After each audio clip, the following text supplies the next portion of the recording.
I have 3 mature trees in my yard, which I believe are hackberries.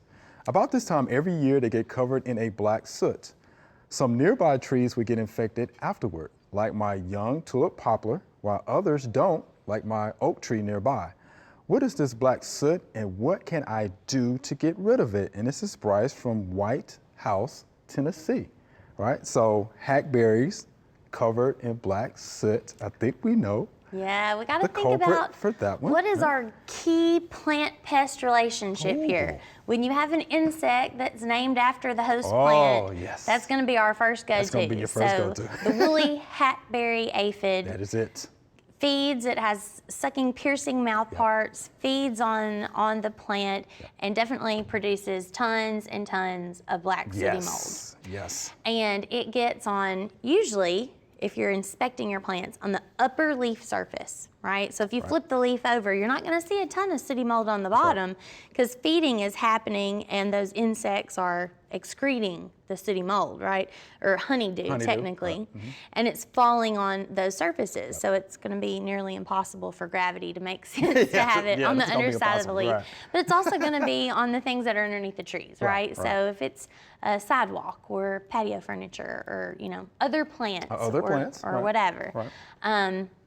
It will wear off with time. I mean, there's not a lot that we can do to improve the aesthetics. There are some control measures, but I don't feel like the feeding of this insect is detrimental to the life of the plant. I don't think so either. So, you know, it's up to the homeowner, depending upon where these plants are in their landscape, whether that warrants treatment or not. Right. So they have to make that decision. You know, if you want to treat for the woolly hackberry aphids. Right? And that would be like a systemic insecticide treatment. Right, systemic. Homeowners can't get up into the canopies of their trees to spray every leaf. So the effective approach there would be like a root drench. Yeah, it would have to be. You know, these are tall trees for sure. If you look at the picture, we did see a beneficial. Yes, we on did, there. and that's another reason why you might want to refrain, because we've got good insects out there as well, trying to help us control those populations. There's a lady beetle in the picture, an adult lady beetle, and then if you look up and to the right a little bit, we spotted a nymph, a lady beetle larva. It looks kind of like a little alligator if you've never seen one before, and it is also covered in black sooty mold. That's why we almost didn't see it there at the beginning.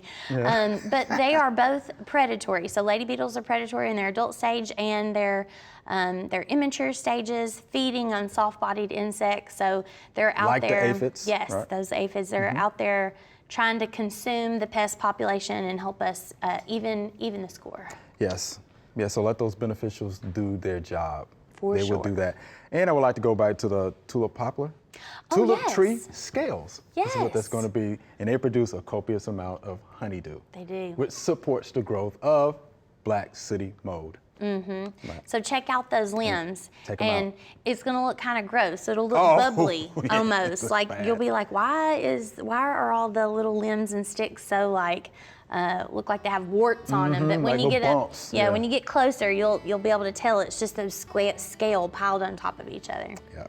Systemic drenches for that, for sure. All right, read and follow the label. We hope you loved the video. We would love for you to ask more questions. Be sure to leave those questions in your comments.